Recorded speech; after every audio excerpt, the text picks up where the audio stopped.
안녕하세요. 일반고 대학고 박쌤입니다. 이 영상 지금 세 번째 촬영 중이에요. 여러분들은 이 영상 지금 처음 보면서 이 사람이 왜 이런 얘기를 하나 하겠지만, 저 이제 안녕하세요. 일반고 대학고 군포 박쌤입니다. 이렇게 인사하는 게 지금 세 번째예요. 처음, 이게 이제 고3들 마무리될 시점쯤 되니까 제가 이제 대기 걸어놨던 그 전 학년 학원, 대기 걸어놨던 학부모님들이 연락을 주셔가지고, 이 영상 촬영하는 타이밍에 전화가 계속 오네요. 했던 멘트 또 하기도 그런데. 자, 어쨌든 앞에서 했던 멘트 다시 한번 해볼게요. 추석 연휴가 눈앞에 왔고요. 원서 6장은 이제 다 마무리가 되셨을 거예요. 정해주셨을 텐데, 상향에 대한 부분을 한번 최종 점검을 해보고자 영상을 촬영하는 목적이 있고요. 앞전에 제가 전에 약속을 했었어요. 영상을 찍으면서 논술 쪽도 한번 말씀을 드려보겠다 했는데, 논술 얘기를 전혀 할 타이밍이 안 나가지고, 이번에 얘기하면서 한번 격가지로 같이 한번 이야기를 좀 해보도록 하겠습니다. 자, 저와 상담을 해보신 분들도 많이 계실 거고요.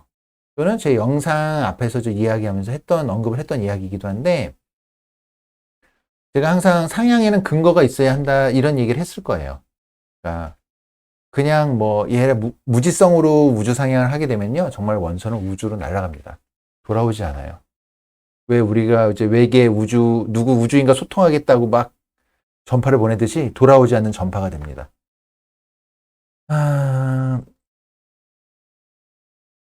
그래서 그 근거를 어떻게 찾지에 대한 부분들 한번 고민해 보시면 좋을 것 같아요. 이 영상 보면서. 자, 한번 시작을 해보겠습니다. 이게 아이고, 어디였지? 이게 영상 촬영하는데 또 전화 와가지고 또 흐름이 끊어질까봐 문의 전화나 이런 게 오면 또 안 되니까 좀 빨리 말해볼게요. 자, 우주 상향. 자, 우주 상향은 제가 말씀드렸듯이 근거가 있어야 합니다. 근거가 있어야 돼요. 그래서 교과가 됐든 학종이 됐든 논술이 됐든 상향을 할 때 어떤 근거를 명확하게 만들고 그걸 바탕으로 상향 원서를 넣으시길 바랍니다. 근데 이제 우주 상향을 하시려면요, 반대로 우주 상향이라는 확률이 굉장히 낮은 거잖아요. 제가 추천하는 우주 상향을 하게 되면요, 학교에서는 다 빠꾸 먹어요. 진학사나 이런 데 보면 과도한 상향이라고 뜰 거예요. 근데 어쨌든 이런 우주 상향을 하려면요, 반대로 인정카드는 반드시 확보가 돼야 됩니다. 왜냐하면 그만큼 대학을 떨어질 확률이 높아진 거잖아요. 그래서 이런 경우는 안전카드를 한 2장 정도는 확보를 하셔라 라고 저는 권유를 해요. 1장 정도로도 괜찮습니다만, 좀 담대한 사람은 1장, 간이 좀 작은 사람은 2장. 학원에는 좀 안정 안 쓸게 이런 애들도 꽤 있어요. 제가 오히려 좀 애걸해요. 한 장은 좀 써야 되지 않겠니? 아니, 원장님 이렇게 되면 이건 붙을 것 같은데요? 적정부터 넣어도 될 것 같은데요? 이런 애들이 있어요. 1장 쓰세요. 참. 자, 근데 우주 상향 위주로 수시 지원을 해야 되는 학생이 있죠. 이런 학생들은요, 보통 뭔가요? 모의고사 모평 성적이 잘 나오는 학생들. 잘 나오는 학생들은요, 우주 상향 위주로 수시를 지원해야 되고, 이런 학생들은 수능 이후에 면접이 있는 어떤 그런 학종을 지원한다던가, 아니면 논술 위주로 지원을 하게 됩니다. 이렇게 지원이 되는 거고요. 그 다음에 우주 상향의 합격 확률을 높이려면요, 어떻게 하면 될까요? 일단은 지원할 수 있는 지원자 풀이 적은 전형, 이렇게 하면 이해되시겠죠? 작은 전형, 이런 전형은 항상 매년 의외의 펑크가 잘 나옵니다. 이런 전형들을 우선적으로 하실 수 있게, 그러니까 대신 지원 자격 조건이 까다롭다는 얘기가 되겠죠. 이거를 만족시키고 지원을 하시는 게 굉장히 유리하고요. 예를 들면 뭐가 있을까요? 작년에 이대 학종 같은 경우를 그랬죠. 올해는 이대 학종 같은 경우에는 이과는 안 그래요. 근데 문과는 여전히 유효합니다. 이대 학종 같은 경우에는 미래인재 전형 같은 경우에는 저희 같은 경우도 2점대 중반에 최초 합이 여러 명 나왔어요. 학종. 예. 군포 지역이 그렇게 막 학부율이 높은 동네는 아닌데요. 2점대 중반. 그리고 이 서류가 잘 된 지역도 아니에요. 학교에서 이렇게 막 서류가 잘 되는 지역은 아니에요. 그럼에도 불구하고 이 대학종은 2점대 중반, 2.6 정도 된 학생들이 최초 합이 여러 명 저희 학원에서 여러 명 나왔고요. 꽤 나왔어요. 그러니까 이런 부분도 또 괜찮고. 또 고대 같은 경우에 고대 학추나 하구 같은 경우에도 지원 요건이 까다롭죠. 상위권 학생들이 이런 부분도 있었고, 또 뭐 아니면 중하위권 고대 세종 논술 같은 경우에도 굉장히 제가 추천을 많이 했던 작년에도 그랬었던 경우가 있었고요. 홍대 논술은 매년 그랬죠. 홍대 학종도 마찬가지입니다. 이런 전형들 같은 경우에는 지원자 풀이 적은 전형에서 하다 보면은 뭐 정해진 인원만 채워지는 경우도 있지만 홍대 교과도 그랬어요. 뭐 이런 넘어가는 경우도 많이 나와요. 그러니까 위에 펑크 나는 경우도 많이 나왔고요. 뭐 이렇게 어중간하게 얘기하지 말고요. 좀 파트를 나눠서 볼게요. 교과부터 볼게요. 교과 상향 전략을 한번 생각을 해보면은 교과는요 기본적으로 상향이 쉽지는 않아요. 왜냐하면 많은 학생들이 지원을 하는 거고 점수에 맞춰서 딱 맞춰서 지원을 하기 때문에 상향이 쉽지는 않은 전형입니다. 기본적으로 보통 그래서 교과는 안정하고 적정 위주로 많이 지원을 하게 되죠. 그런데 살펴보면요 학교마다 펑크가 나는 학과가 한두 개 정도는 매년 나옵니다. 그래서 떨어지는 학과는 매년 나옵니다. 이게 의외로 최고 인기 학과들이 떨어지는 경우도 나와요. 그 전에 1등을 찍었었는데 뭐 심리학과나 아니면 경영학과나 이런 것들이 떨어지는 경우도 있고요. 어쨌든 뭐 이런 게 나오는데 이 학과를 찾는 것은 능력이에요. 야, 그걸 어떻게 알아 하는데 이건 가능성의 문제인 것 같아요. 떨어질 학과를 찾는 거는 어느 정도 추측은 가능합니다. 솔직한 말로. 다 맞출 수는 없어요. 100%는 아니고요.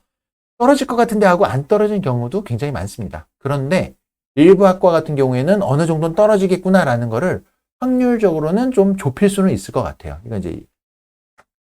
이거는 뭐 이것만 얘기하면 한 시간은 얘기해야 될 것 같은데 어쨌든 이런 부분들이 있고요. 그 다음에 뭐 내가 보는 대학의 옆 대학을 보는 것도 중요합니다. 왜냐하면 내가 보는 대학은 남들도 보거든요. 그러면 비슷한 라인에서 옆 대학은 어떻게 되지 이걸 보셔야 돼요. 그래서 제가 작년에 예측했던 대학이 명지대는 이런 식으로 예측을 했었던 거죠. 왜 그랬죠? 가톨릭 대하고 상명대 보니까 올해는 작년에는 여기가 많이 주목을 받으니 상대적으로 명지대는 덜 주목될 거다라고 얘기를 했었던 영상이 있습니다. 그런 식으로 명지대를 작년에 추천해요. 올해가 아니에요. 이건 작년 얘기예요. 작년.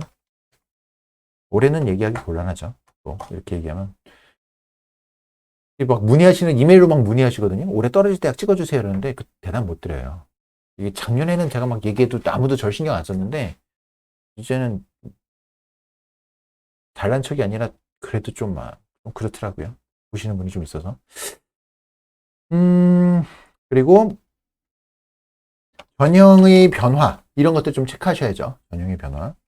수능 최저가 신설된다던가 아니면 강화되던가 아니면 내신 반영 방식이 바뀐다던가 뭐 이런 거 많이 있잖아요. 그러니까 뭐 이런 것들 보면은 그래서 예전에 수원대가 그랬었고요. 예전은 수원대 2021 학년도죠. 이런 수원대라던가 작년에 2022 학년도의 36대가 그랬었죠. 36대가 대펑크. 수원대도 36대도 이렇게 한 번씩 크게 펑크가 났었고요. 그리고 또 작년에 2022 학년도에 서울여대도 그랬었어요. 이건 반영 방식의 변화가 아니죠. 서울여대는 따로 쓸까요? 서울여대 같은 경우에는 이거죠. 대학 레벨에 비해서 수능 최저가 센 대학. 그래서 대표적인 게 서울여대가 그랬죠. 작년까지의 서울여대. 올해는 아니에요. 그죠? 서울여대가 그러니까 작년 같은 경우에 영어 포함하면 2합 5인데 2합 5가 국민대 라인이잖아요. 국민대에 넣는 애들이 서울여대? 교과에선 갭이 너무 크죠. 그러니까 서울여대에서 펑크가 잘 났던 겁니다.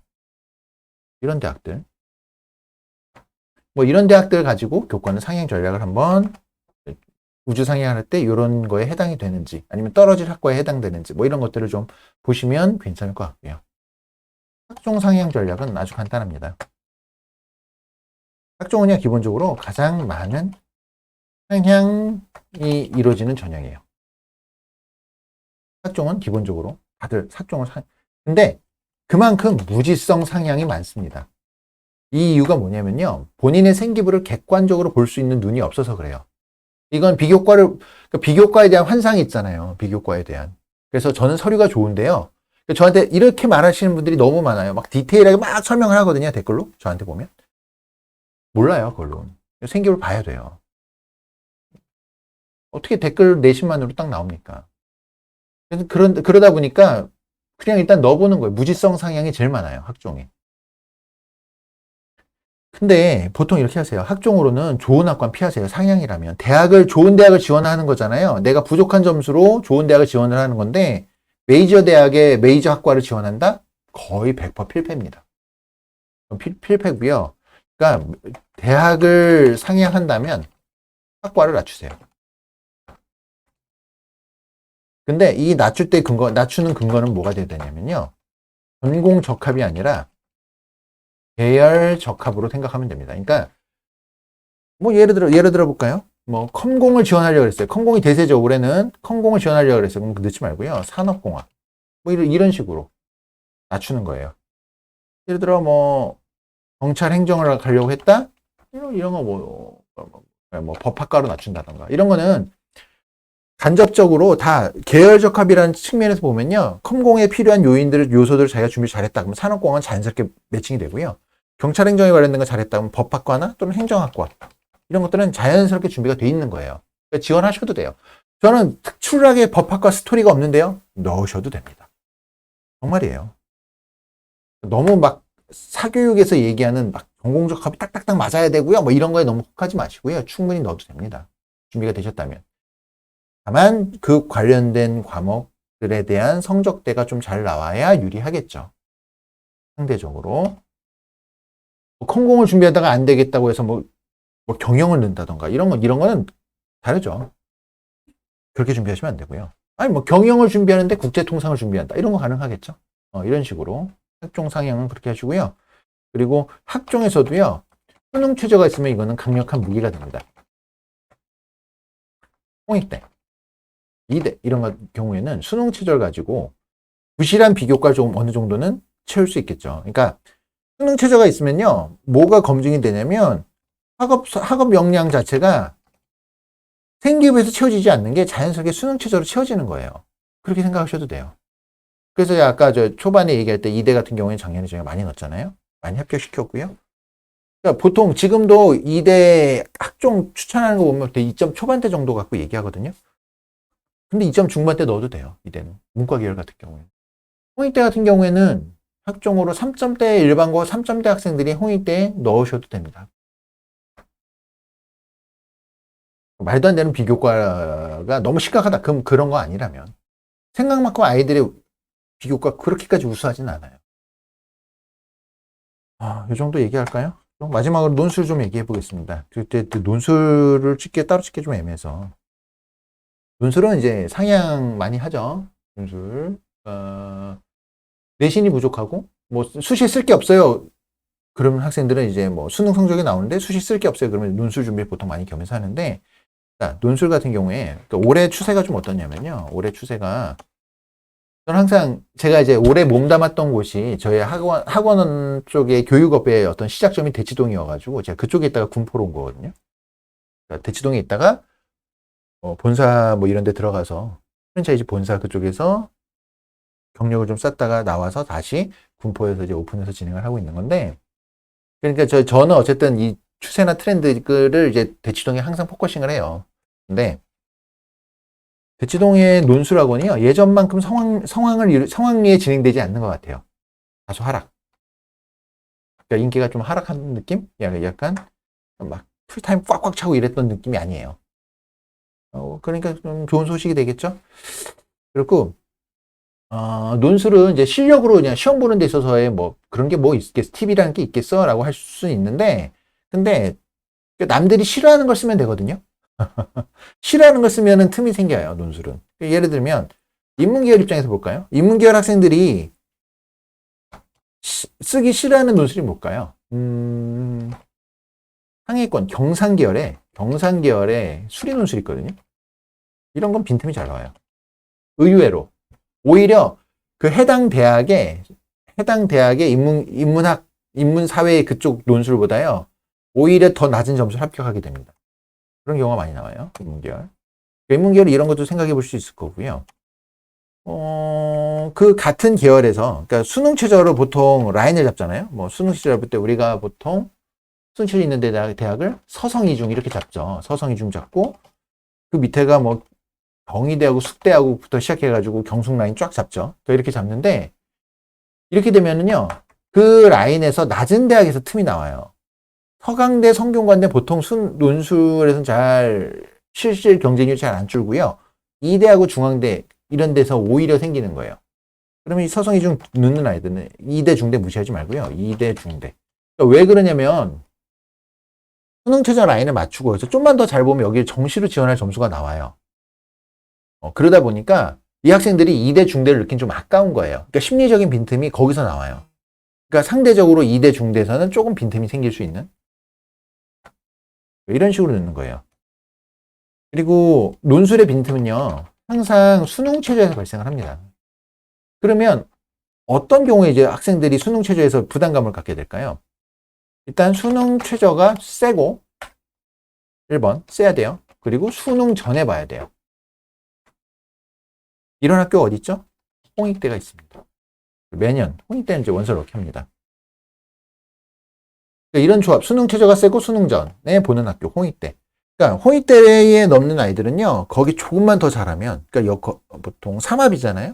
근데 수학을 갖추지 못하는 학생들이 홍익대 넣는다? 그렇죠?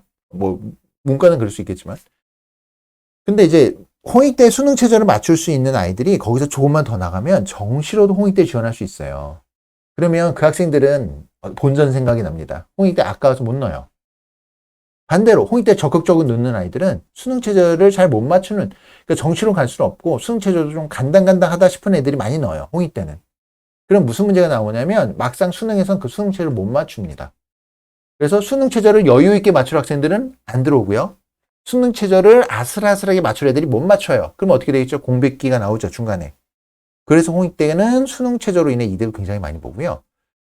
더군다나 납치에 대한 걱정 때문에, 수능 전에 보는 납치에 대한 걱정 때문에 더더욱더 홍익대 못 들어가요. 수능 잘 맞추는 아이들이. 그래서 이 홍익대는 매년 제가 추천하는 대학입니다. 이렇게 되는 거고요. 논술 준비하는 학생들, 논술 실력을 너무 과신하지 마세요. 그러니까 제가 보기에 상위권 대학, 논술 상위 대학을 가려면요, 그러니까 문과야 뭐 그렇다 쳐도 이과 기준으로는 모의고사 100분위가 대략 한 93에서 95%? 수학 모의고사가 이 정도는 100분위가 나오는 친구들이 들어가야 돼요. 그래야 승산이 있어요. 그렇게 저는 생각합니다. 그래서 요 정도 가지고 논술 얘기할 게 또 있나? 그거 아세요? 논술에서도 예전에 동국대 경찰행정 같은 경우에는 순서에 못 맞추는 경우도 있었어요. 미달났던 경우도. 그런 식으로.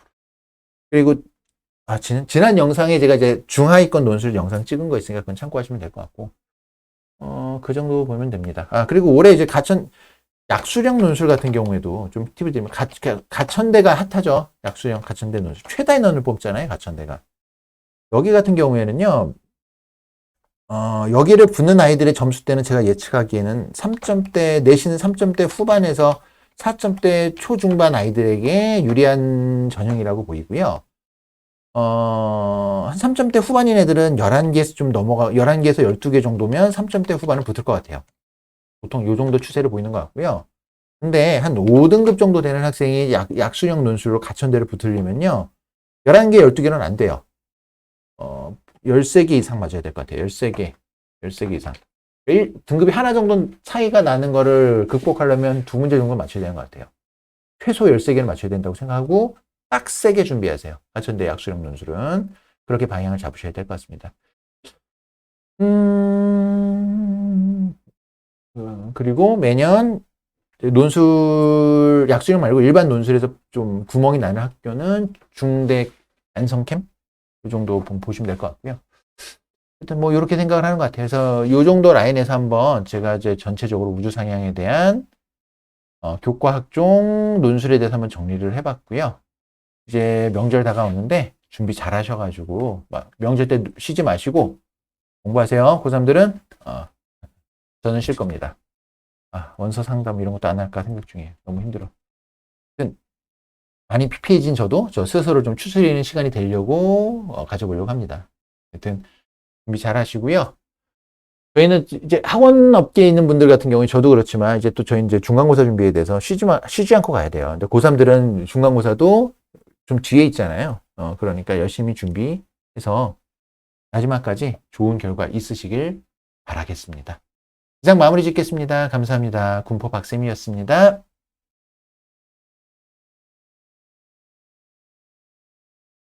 좋아요, 구독, 알림까지는 아니어도 부탁드려요.